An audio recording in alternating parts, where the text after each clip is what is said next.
into the weeds a little bit here. What exactly is happening? Sure. For the past 30 years, colleges have relied on a fairly obscure tax deduction for donors to kind of fuel the commercialization of college sports. You know, your $250 million stadiums, your $5 million a year coaches, all of that is kind of paid on the backs of strong donations from donors. And that was tax deductible. And now, starting next year, they're going to lose that deduction. And it has many people in college sports, your athletic directors, your administrators, they're pretty scared about what happens when they can no longer take the tax deductible pitch to their wealthiest boosters.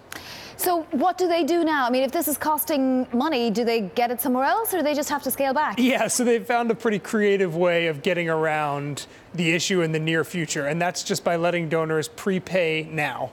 So they're making phone calls, they're sending out emails, letters. They're letting donors know, you have until December 31st. If you want your tickets for the next 5 years, pay us for the 5 years now.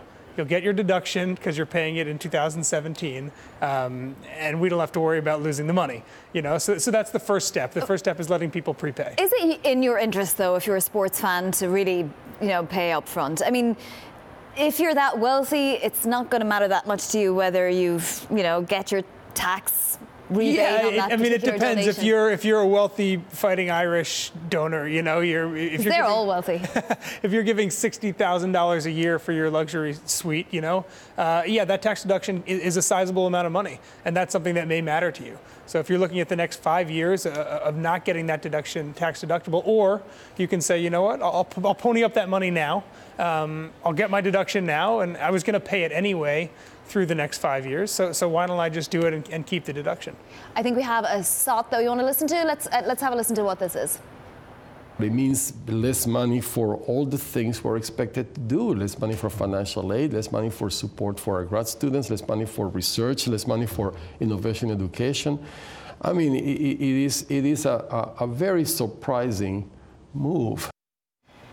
All right, explain to us what he was trying to say there. Yeah, so this is the argument against this deduction, that colleges are using this money, sure, maybe for sponsors or for scholarships for their athletes, but they're also using it to build these stadiums and to pay these coaches. And that is not a charitable gift in the eyes of many, especially for a funding system. The public education system in America is struggling with money right now. Teachers are getting phone lines cut off. Research is being curtailed because the money is not there. They would love to see donations go to that part of the institution. And if removing a deduction on the athletic side is a way to kind of stimulate donations going into the academic side, there are plenty of people, as you just heard, who think that that's the smart way to do it.